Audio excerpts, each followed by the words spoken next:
세월호 참사에 대한 대응이 총체적 난국을 드러내면서 정부에 대한 신뢰가 곤두박질치고 있습니다. 국무회의에서 유감 표명을 했지만 박근혜 대통령의 지지율이 계속 떨어지면서 분위기 쇄신을 위한 대규모 개각 가능성이 제기되고 있습니다.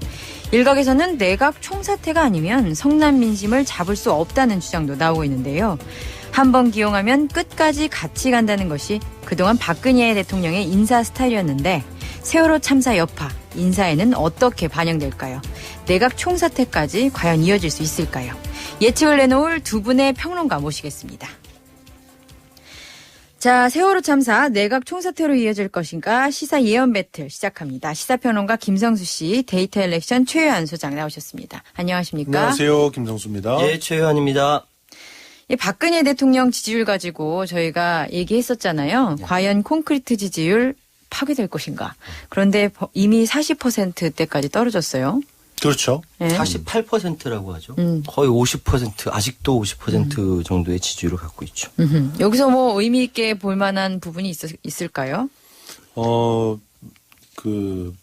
지금 현재 몇 %대다라고 하는 숫자 그 자체가 중요한다기보단 며칠 내에 얼마가 빠졌느냐가 중요하죠. 추이. 그 71에서부터 시작해서 쭉 48점 몇 가지 빠졌는데, 네. 문제는 아직 바닥이 아니라는 거.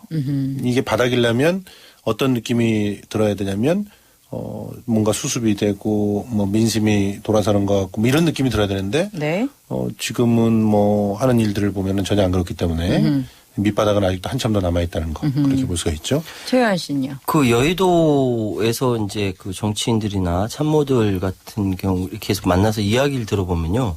여전히 새누리당의 내부에서 이제 걱정을 많이 하고 있어요. 실제로. 방금 김성수 평론가님께서 말씀하신 것처럼 끝도 없이 추락할 수 있다라고 이제 얘기를 하는데 그러면서 은근히 비치는 자신감이 있더라고요. 그러니까 박근혜 대통령과 새누리당에 대한 지지율, 밟아도 깨지지 않는 지지율이 버티고 있어서 이나마 여기까지 있는 거다라고 이야기를 하고 있는데 이것은 조만간에 그러니까 이번 주를 지나서 다음 주 초에 네. 여론조사를 하게 되면은 얼마나 이게 현실화될 것인가. 특히 이번 주에 집회도 많이 계획돼 있고 하기 촛불 때문에 집회 같은 거 말씀하시는 거죠? 그래서 좀 봐야 될 것 같습니다. 여튼 추이는 분명히 하강 곡선을 그리고 있고 그 정도의 문제인 것 같아요. 그러다 보니까 박근혜 대통령이나 여당 입장에서 굉장히 몸을 다는 상황일 수밖에 없는데 심지어 지방선거까지 있잖아요. 뭔가 특단의 대책이 있어야 될 것 같고 그러다 보니까 나오는 얘기가 내각 총사퇴 얘기인데요. 이게 일단 가능할까요? 왜냐하면 인사 부분은 박근혜 대통령한테 그동안 많은 아킬레스건으로 작용을 했었거든요. 시기도 그렇고 뭐 면면도 그랬고 어떻게 보세요? 일단 김성수 씨. 저부터요. 네. 저는 그 내각 총사퇴 주장까지 나오고 있는데 예. 안 할 거라고 생각합니다. 안 한다면 그러니까 이제 결론을 너무 먼저 말씀드려가지고 그런데 예. 지금 현재 박근혜 대통령이 아주 총체적인 딜레마에 빠져 있는 모습들을 우리가 살펴볼 수가 있었죠. 예. 그 딜레마 중에서 가장 큰 것은 첫째, 문제가 분명히 있는데 네. 문제를 누구한테 물어야 될지 몰라요. 책임을 져야 될지. 왜냐하면 자 지금 그 세월호 참사를 만들어낸 것이 어떤 부서가 관리하는 데서부터 문제가 시작됐습니까? 사실 보면 몰라요. 해수부입니까 정말? 뭐 아닙니다. 지금 해수부, 안행부 이렇게 같이 안행부도 얘기가 있죠. 나오고 있죠. 네. 안행부만 있습니까? 뭐 그걸로 끝나지 않아요. 지금 현재 이 시스템은 왜냐하면 청와대가 깊숙이 들어가 있어요. 청와대에서 처음에 이게 이명박 정부부터 시작된 재앙이었지만 규제 완화. 규제 완화도 있지만 그 청와대 안에 NSC 국가안전 안에. NSC를 갖다 놓고 네. 그 안에서 총체적으로 컨트롤 타워 역할을 하기 위해서 예산도 배정하고 전문가도 배치하고 여러 가지 시스템을 만들어놨잖아요. 네. 이거서부터 막 시비를 걸어가지고 청와대한테 권력이 집중되게 만드는 거였기 때문에 우리는 이런 짓 안 하네 뭐네 하면서 그걸 작살나기 시작해서 그게 MB 때 그렇죠. MB 때 뛰어나왔죠. 시작됐어요. 예. 근데 지금은 더 조각을 내서 실제로 일부는 안행부에 집어넣어버리고 이래버렸단 말이에요. 그런 상태에서 뭐 우리는 컨트롤 타워가 아니다라는 얘기들이 막 나오고 있는 거니까 이거는 문제가 어디에 있는지를 진단을 해서 그 정확하게 거기에 관련돼 있는 사람의 책임을 묻고 그리고 그것으로 다른 사람들을 대치해서 문제를 수습하고 할 수가 없는 상황이 돼버렸어요. 다들 자기가 억울하다 그럴 거예요. 생각해 보세요. 안행부 장관, 해수부 장관 지금 그 임명된 지 몇 개월이나 됐습니까? 내 잘못 아니라고 그럴 거예요, 분명히. 이전에 윤진숙이 그렇게 해놓은 거예요. 뭐 혹은 왜 유정복 장관한테 책임 안 묻고 나한테 묻습니까? 이렇게 얘기 안 할 것 같으세요? 그리고 뭐 청와대에 있는 사람들한테 책임 안 돌릴 것 같으세요? 실제로 우리가 무슨 컨트롤 타워입니까? 청와대가 와가지고 내려와서 진도에서 약속한 거 솔직히 전화는 다시 한번 하면서 확인했지만 정확하게 문제가 해결되는지 보지도 않으셨잖아요. 그러니까 결과적으로 모든 화살은 결과적으로는 자기한테 돌아올 겁니다. 청와대로. 예, 그런 네. 상태에서 내각 누구한테 책임을 묻는다? 이거는 하기가 굉장히 어려운 상황이다. 그리고 그러면 이제 정치적 이벤트로라도 뭔가 내각을 갖다가 개편한다거나 이런 결론이 내려져야 되는데 네. 그런 이벤트의 감각은 지금 현재 청와대 보좌관들은 굉장히 떨어져요. 그러니까 예전에 그 천막 당사 시절에 그 박근혜 대통령한테는 굉장히 가볍고 유연하고 그런 것들이 있었는데다가 또 상대적으로 지근거리에 있는 그런 참모들이 제법 그런 이벤트들에 밝은 사람들이 있었는데 지금 현재 청와대에 있는 분들은 전혀 그렇지 못한 분들이세요. 하다못해 남재준 국정원장도 해임을 못하고 있는 건데 네. 그러니 결과적으로는 답은 하나다. 다 그대로 안고 간다.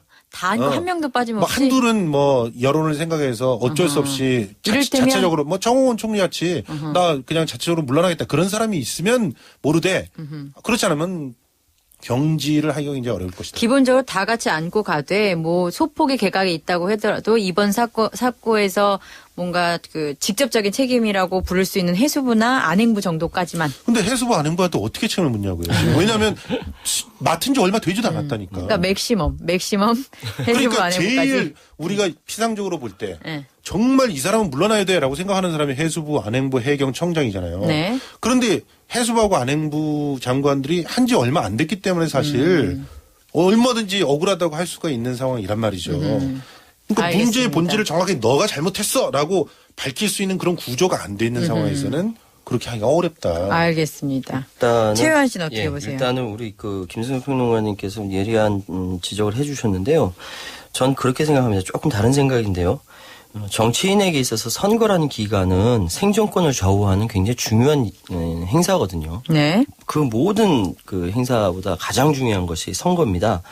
만약에 이 세월호 사건 사태, 침몰 사건이 있은 후에 만약에 선거, 6.4 지방선거가 없다라고 한다면은 현재 김성수 평론가님께서 말씀하신 대로 이렇게 한두 명 정도 책임지는 사람 빼고 이게 안고 갈 수 있을 텐데 지금 상황은 사실상 그 조각 수준에 맞는 개각이 있을 수밖에 없는 것이 조각 수준. 예, 조각 네. 수준이요. 그러니까 대규모 대체 그러니까 이 모든 것들을 일거에 다 바꾸려고 노력하지 않으면은 돌아올 수 없는 상황까지 와 있거든요.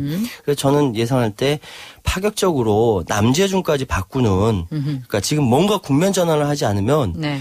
보수 언론조차 청와대의 행태에 대해서 비판하고 있는 상황이기 때문에 네. 선거에 막대한 영향을 미치고 있다. 따라서 전면적으로 개각을 한다든지 남재준을 포함한 국정원장 개혁안이라든지 뭐 이렇게 계속 쏟아내면서 현재 세월호 침몰 사건에 쏠려 있는 국민적 관점을 바꾸지 않으면은 생존하기 어렵다. 만약에 이번에 선거에서 그 지방선거에서 그 박근혜 정부 여당이 참패하게 됐다라고 한다면 앞으로 3년 이상 남은 현재의 임기가 굉장히 힘들어지거든요. 네. 그것까지 고려해서 총체적으로 대비를 할 것이다라고 저는 예측을 합니다. 자, 그럼 조각 그런데- 수준이라고 잠깐만요. 조각 수준이라고 했을 때 그럼 굉장히 많은 수의 어떤 인사들이 필요하잖아요. 그렇죠. 그들의 풀이 될 거라고 보세요. 그 지난 박근혜 정부가 출범을 할 때 네. 그렇게 많이 욕을 먹었던 것은 인사참사라는 이야기를 들었어요. 네. 인사참사의 근본적인 원인은 박근혜 개 그러니까 소위 얘기해서 친박을 중심으로 해서 만들려고 하다 보니까 그렇게 된 거고 이 지금 정권의 위기 상황에 있어서는 친박뿐만 아니라 어쨌든 그러니까 조각에 준하는 그런 개각을 하려면은 친박을 넘어서는 다른 그러니까 친이계까지 포함하는 전체 그룹을 그룹핑 짓지 않을까 저는 그렇게 예상을 하고 있는 거죠. 친박뿐 아니고 관료들이 엄청 많았잖아요. 그렇죠. 그러니까 지금 저는 조금 다른 생각을 할 수밖에 없는 것이 그냥 인사풀 문제를 먼저 얘기를 드리자면 그 수첩에 사람 이름이 없어요, 이제. 보셨어요? 그러니까 단정적으로 거의 추정할 수가 있는 것이 예. 이분이 판단하신 건 보세요. 뭐 자기 동생이랑 가까우면 쓰고 아버지가 만들어놓은 그 옛날 연구소에 있던 사람들 중에서 뭐 주변의 사람들한테 평가가 좋으면 쓰고 이런 분이시잖아요. 그러다가 윤창중 같은 사람이 나온 거 아닙니까? 윤창중에 대해서는 수많은 사람들이 잘못됐다고 얘기를 했어요. 정말 지근거리에 있는 사람들까지 직언을 했었어요. 그런데 그냥 데려다 썼어요. 윤진숙도 얼마나 많은 얘기를 했습니까? 근데 그냥 쓰였잖아요. 그리고 참사 생겼고 네. 그걸 또 자기가 독박을 쓰셔야 되는데 그걸 또 딴 사람한테 책임을 갖다 넘기는 듯이 그 구루미의 발언으로 이제 빠져나가려고 하시고. 네. 근데 지금은 그렇게 안 된단 말이에요. 친이계 중에서 이런 사람들은 괜찮겠구나 하고 쓰겠는데 그런 게 없어요. 친이계는 자기를 언제든 목줄을 쥘 수 있을 거라고 생각해요. 그럼 어떻게 쓰겠습니까? 1년만 지나면 레임덕 올지도 몰라 이렇게 하는 생각에서. 정몽준 후보가 시장이 되면은 내가 어떻게 될지 몰라 이런 상황에서 수첩 안에 있는 사람 외에는 쓸 수가 없단 말이죠. 그러면 새로운 사람이 들어오지도 못하고 그러니까 더더욱 소폭으로 자꾸 갈 수밖에 없는 그런 상황들이 만들어지는 거예요. 그리고 한마디만 더 하자면 네. 지금은 조각 정도의 수준이다라고 하는 그 규모가 중요한 게 아니에요. 지금은 쉽게 말해서 그 국민들도 그렇고 우리들도 그렇고 냉철하게 봐야 되는 게 어떤 사람들과 어떤 세력을 다 취합을 해서 내각을 꾸리냐가 중요한 거예요. 그 도올 김용옥 선생이 뭐라고 얘기를 했냐면 지금은 거국내각이 필요하다 이렇게까지 얘기했잖아요. 전적으로 동감해요. 지금 있는 분들 다 이렇게 청소하고 네. 사실은 조각의 어떤 권한까지도 국회에 위임해 본다든가 이런 파격적인 게 필요해요. 그런데 그런 거 안 할 거라는 게 어디서 보이냐면 네. 자, 이 사태 중에서 엊그저께인가요? 세상에 기초연금법이 통과했어요. 어제죠. 어제예요. 이거를 또 야당도 같이 해주고 앉았어요. 그러면 새누리당이 변했다고 보십니까? 뭐 박근혜 대통령의 위기 인식이 변했다고 보십니까? 절대로 그렇게 볼 수가 없는 거예요. 네. 지금 왜 기초연금법 통과가 필요합니까? 이 와중에. 사실 선거 얘기 나오고 뭐 어쩌고 하는데 이길 거라고 생각하는 거예요. 왜? 그 경상도가 있으니까. 아. 그리고 서울에도 경상도 사람들이 있어요. 네. 그러니까 나는 30%는 가져갈 거라고 생각하고요. 정몽준의 인기가 있고 돈이 있기 때문에 이길 거라고도 생각하고요. 그리고 여러 가지 것들이 있어요. 믿고 있는. 여전히 우리는 정보를 쥐고 있고 자본을 쥐고 있고 조직을 쥐고 있다라고 예. 생각하기 때문에 그걸로 할 수 있다는 생각들이 있어요. 없다고 생각하십니까? 그런 생각 때문에 절대로 새로운 사람을 찾지도 않을 뿐더러 조각의 규모를 키우지도 않을 것이다. 자신감을 가지고 맷집만 키우는 것으로 예상을 하셨고 그다음에 최유한 씨는요. 예. 현실적으로 이제 도올 김용국 선생이 쓰신 글이 일파만파 퍼져나가고 있는데 거기서 말씀하신 이제 거국내각이라는 거요. 사실 거국내각 이야기 나온 거는 굉장히 오래됐습니다. 많은 얘기들이 나왔었죠. 옛날부터 87년 6월 항쟁 이후에 거국내각과 구성해야 된다라든지 정권이 위기에 처할 때마다 야당에서 요구했던 것은 거국내각인데 한번 이루어진 적은 있나요? 이루어진 거국내각? 적이 없죠. 그러니까 네. 말씀드리는 거예요. 그러니까 현실적으로 박근혜 정권의 성격 자체는 뭐 거국내각 뭐 얘기 나온다 해서 인정하는 그런 건 아니고 네. 그렇기 때문에 이 거국내각 이야기는 좀 현실과 좀 떨어졌는데 지금 문제는 지방선거라는 거죠. 이번 6.4 지방선거의 의미라는 것을 보면은 사실상 박근혜 정부가 출범한 이후 첫 번째 대규모 전국 단위의 선거입니다. 보궐선거 박근혜 말고요. 대통령의 어떤 정권이 성격을 네. 이렇게 성적표를 처음 맞는 그렇죠. 선거죠. 첫 번째 선거이기 때문에 이거는 향후 전국 국정 운영에 있어서 바로미터가 될 수 있는 굉장히 중요한 선거라고 인식을 했었고 그것이 4월 16일 세월호 참사 이전까지는 네. 바로 그 박근혜 정부가 굉장히 자신감을 가져 있었고 굉장히 예. 그렇게 갔는데 이것이 바뀌었죠. 바뀌면서 급격하게 바뀌었는데 상황은 지금 굉장히 안 좋게 저는 이제 48%의 지지율이 나오고 있다고 하지만 그거는 이제 솔직히 인정하기 어려운 체감 여론 지수는 그렇지 않다라고 더 생각하거든요. 낮다고 보시는 건가요? 그리고 예. 내부에서도 위기 의식을 갖고 있다. 방금 김선생 평론가님께서는 이제 뭐 자신감이 있다라고 얘기하지만 자신감이 있으니까 현재 버티고 있는 거고 그럼에도 불구하고 굉장한 위기의식을 갖고 있다. 오늘 오전에 나온 뉴스로 보면은 경상도 일부 지역하고 제주도만 빼놓고는 다 전멸할지 모르겠다는 위기의식을 갖고 있다. 이런 보도들이 계속 나오고 있는 상황입니다. 네네. 그렇기 때문에 지금 뭐 제가 조언하는 것일 수도 있지만 새누리당이 이번 선거의 중대성을 인식하고 청와대에서 이번 선거의 중대성을 인식하고 있기 때문에 상당히 큰 폭의 개각이 있을 것 같다라고 저는 얘기합니다. 한마디만 첨언을 할게요. 네. 정호원 총리가 사퇴를 했기 때문에 개각이 그러니까 좀 강제가 된 거예요. 정호원 총리가 지금 사퇴하라고 그 청와대는 이런 쪽에서 하지 않았다는 증거들이 많이 있어요. 그러니까 이게 바로 청와대의 시각이에요. 그리고 아주 밑바닥에서부터 있는 여러 가지 예들을 보면 청와대나 혹은 지금 현재 정부나 혹은 새누리당이 인식이 네. 그렇게 아주 위기의식이 아주 심각하다는 것이 없다는 것이 반증되는데 네. 예를 들어 지금 지방선거에 줄줄이 이제 공천들이 이루어지잖아요. 결정된 사람 중에 제가 알고 있는 어떤 지역에서는 네. 지금 현재 불법 건축물의 개조로 1년에 2천만 원 가까이의 강제 이행금을 물고 있는 사람이 됐어요. 그 공천 됐다고 사유가 들었어요. 안 될 텐데. 네, 컷오프가 안 된 거예요. 그러니까 컷오프라고 하는 게 개혁 공천 어쩌고 저쩌고 했지만 작동이 안 되는 거예요. 어허. 세월호가 이 난리가 났는데도 작동이 안 되는 거예요, 전혀. 그런 어떤 그 위기 의식들이 실제로 그 하부 단위로 갈수록 오히려 없는 거 옅어진다. 아닌가. 그리고 사실 하부든 상부든 이런 부분이 있을 때 만약에 사건이 이렇게 터졌잖아요. 그러면 개혁이니 뭐 이런 부분들에서 아주 엄정하게 더 고삐를 쥐는 듯한 모습들, 조직에 대해서 타이트하게 이렇게 거머쥐는 듯한 모습들이 있어야 되지 않겠습니까? 그런 게 안 모습들이 보인다. 안 보이는 거예요. 그런 게 결과적으로 그 위에서부터 아래까지의 지금 현재 사건을 보고 있는 태도가 아닌가. 알겠습니다. 지금 상황이 근데 지금 고정되어 있는 상황이 아니죠?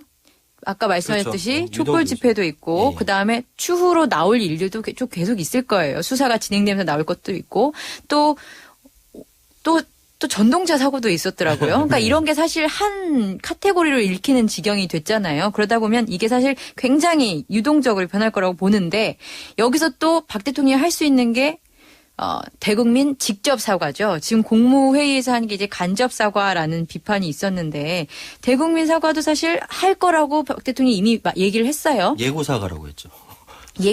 이미 할 거라고 말은 했는데 네. 그 시기도 사실 그 관건입니다. 언제쯤 사과를 할 거라고 그러니까 보세요? 얼마 전에 종교 최요한 씨. 지도자들을 이렇게 같이 했을 때 네. 대안 없이 그냥 사과하는 것은 의미가 없다라고 그랬죠. 이야기했거든요. 근데 그걸 잘 생각해 보면요. 사실 이제 그 인식상 그렇게 생각을 하고 있는 거죠. 내가 대통령인데 네. 대통령으로서 국민들에게 사과할 때는 예. 무엇인가 내놓을 것이 있어야 제대로 된 사과다라고 네. 인식을 하고 있는 거죠. 사람 인식은 다 다르니까 사람 인식이 다 다르니까 뭐 그럴 수 있다고 봐요. 네. 그런데 그 시기가 언제 될 건지는 잘 모르겠어요. 그 대안을 마련하려고 노력하겠죠. 아니 근데 그 대안이라는 게 박 대통령이 말한 그 대안이라는 게 사건이 이랬다. 그래서 대안이 이거다라고 쫙 정리될 수 있는 성질의 것인가요? 그러니까 그게 아니잖아요. 아닌데 굉장히 되게 시기는 되게 길게 해서 대안이 추르륵 나올 거고 한 표에 해결될 수 있는 건이 아닌데 거기에 대해서 어떻게 대안이 떡 마련되고 그 대안이 나오는 시점에 사과를 할 수 있다는 거예요. 그러니까 그래서 그 대안은 청와대가 빠져나갈 대안일지도 모른다는 얘기가 있죠. 그래서 그 박 대통령이 생각하는 그 대안의 수준이 궁금한 거예요. 박 대통령이 무엇을 대안적 어떤 결론이라고 생각을 하고 그 시기에 할 것인가 이게 맞물려 있는 거잖아요. 그러면서 계속 이야기 나오는 게 뭐냐면은 이게 굉장히 오래된 단어인데 네. 또다시 등장한 국가개조라는 단어가 등장하는 거 보면서 저는 깜짝 놀랐어요. 아, 그럼 이거 후속타가 뭐가 나오겠구나라고 생각하면서 제가 예상을 하는 건데요. 그래서 저는 그 조각 수준의 개각을 말씀드린 거고요. 여기서 국가개조란 네. 전체적인 시스템을 뜯어 고쳐야 국가가 개조되는 건데 그냥 권위주의적인 정권에서 사용했던 단어임에도 불구하고 그걸 사용했단 말이죠. 이를테면 관료 조직에 대한 대대적인 어떤 수술은 국가 개조라고 박 대통령이 부를 수도 있을 것 같아요. 그렇게 인식할 수 있죠. 그러면서 그래서 예측하는 것은 이제 누군가는 아까도 얘기했지만 안행부 장관이나 네. 해양수산부 장관이나 해양경찰청장은 이번에 뭔 일이 있더라도 저는 바뀔 것이다. 그 책임지는 차원. 그러면서 폭탄 하나 딱 던지는 대안으로서 던지는 폭탄이 지금까지 계속 이야기가 있었던 남재준 국정원장이라든지 아하. 이런 그러니까 하나의 상징적으로 던질 수 있는 것이 있지 않을까. 그래요? 뭐 그렇게도 예상을 해봅니다. 김선수 씨 아까 그 박 대통령 청와대가 빠져나가는 어떤 대안이라는 표현을 쓰셨는데 어떻게 빠져나갈 수 있다는 거예요? 그러니까요. 그러니까 우리가 생각할 때는 전혀 그 자기가 빠져나갈 대안이 없어 보이는데 그러니까 열심히 사과를 미루면서 그 대안을 마련하시는 건 아닌지 그렇게 생각이 드는데 네. 지금 많은 분들이 그렇게 생각을 합니다. 이번에 그런 대국민 사과를 한다면 그건 대국민 사과가 아닐 것이다. 사과라고 하는 것은 뭐 예고편 뭐 보내주고 그리고 뭐 제작 발표하고 그러면서 사과하는 게 아니잖아요. 예. 사과는 즉각적인 거예요. 네. 그야말로. 노무현 대통령 같은 경우는 문제가 일어났을 때 바로 그 다음날 사과하고 뭐 김대중 대통령 같은 경우도 시랜드였던가요? 그때 이틀 뒤인가 바로 사과를 하셨고 김영삼 대통령도 그 삼풍백화점 무너졌을 때 바로 7일인가 있다 했고. 아니요. 4일인가 후에 그래요? 바로 사과를 한 걸로 알고 있습니다. 이런 식으로 사과라고 하는 것은 대안하고 분리가 되어 있는 거예요. 사과는 지금 현재 뭐 스스로도 적폐라고 표현했는데 그러면서 또 자기는 빠져나가죠. 뭐 쌓여져 왔으니까 나는 그걸 폐단을 쌓았지 않다 이런 식의 인식을 하고 계시는 거예요. 네. 그러니까 그럼 적폐에 대한 표현이에요. 유감. 그게 사과예요. 네. 그리고 이제 대안이라고 하는 건 그 적폐들을 어떻게 해결해서 다시는 사과하지 않게 할 것인가에 대한 비전이에요. 근데 이 둘은 구분되어 있는데 그걸 같이 묶어서 얘기한다는 것은 그 대안이 아닐 수가 있다. 아하. 그러니까 내가 살기 위한 대안을 마련해 놓고 난 다음에 혹은 이렇게 움직이는 엄청난 그 분노들을 막을 만한 어떤 대안을 생각해 놓은 다음에 그 다음에 사과하겠다는 건가 아닌가. 한마디로 뭐, 외부의 적을 그렇죠. 만든다는 외부의 말씀이시군요. 어떤 것들을 만드는 거가 대안일 수가 있어요. 그러니까 이야기가 자연스럽게 연결이 되는데요. 네. 그래서 이제 과연 이제 개각을 하게 된다. 뭐 조각 수준의 개각을 하게 된다. 그러면 민심이 잦아들 것인가. 네. 그렇게 보이지가 않아요. 그 문제는. 사실 인사들 면면도 중요해요. 그렇죠. 기껏 다 바꿔놨는데 예. 그 법이 그 나물이다라는 얘기 들으면 안 하느면 못 하거든요. 그러니까 이제 돌려막기를 할 돌려막기 수도 짜지도 않았는데 예, 돌려막기를 한다라는 예상도 많이들 하고 있거든요. 그래도 안 하는 것보단 낫다고 보시는 거죠. 그러니까 돌려막기라도. 이쪽 상황에서는 네. 그 청와대 입장에서는 그런 그 다급한 상황에 있다라고 생각합니다. 저는 아니다. 돌려막기는 오히려 정말 그야말로 격분을 일으킬 것이다. 그렇게 생각을 하고 있어요. 지금 새누리당도 박 대통령에 대한 어떤 비판이 목소리가 생각보다는 적게 나오고 있거든요.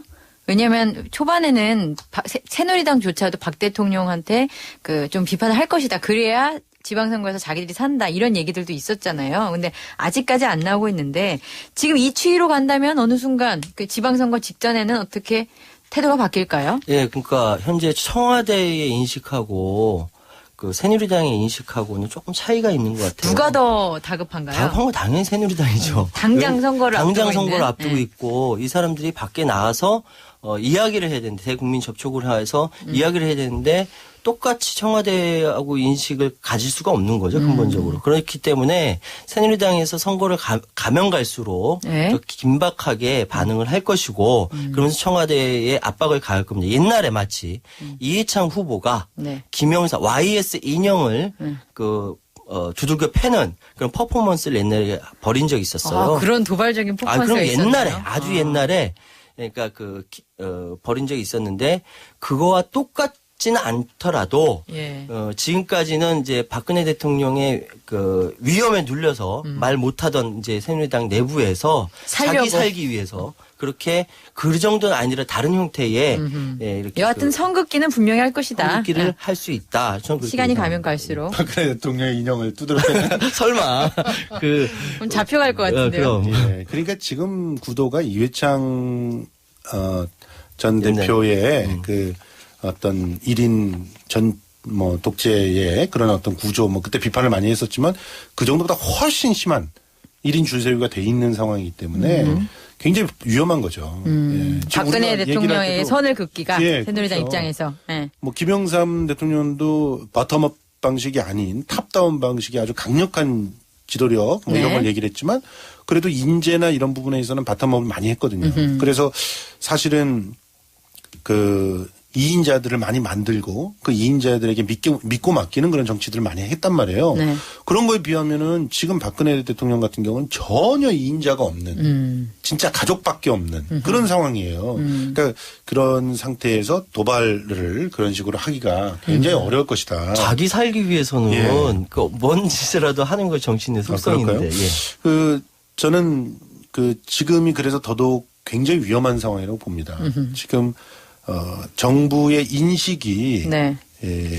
어떻게 보면은 수많은 이런 희생들을 교훈으로 네. 전환을 시켜서 새로운 대안들을 만들어낼 수 있는 것인데 인식이 아직까지도 이렇게 낮아져 있다면 네. 그것은 또 다른 파국이 나올 것이다.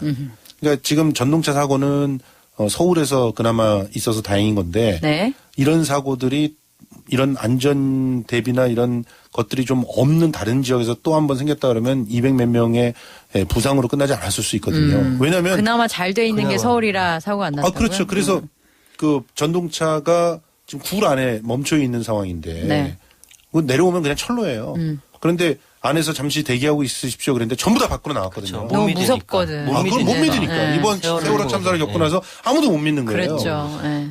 이런 상황은 빨리 종식돼야 되거든요. 그래서 그렇죠. 저희는 누구나 다 그럴 거예요. 이 지각이 있고 양심이 있는 사람들은 전부 다 정부가 신뢰를 회복하길 원해요.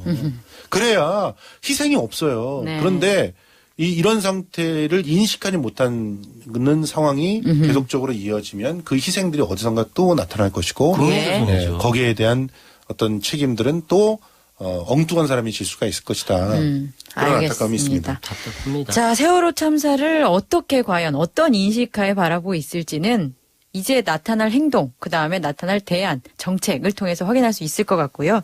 두 분의 말씀 잘 들었습니다. 감사합니다. 시사위원 배틀 시사평론가 김성수 씨, 데이터 렉션 최요한 소장이었습니다. 감사합니다. 고맙습니다. 네, 고맙습니다.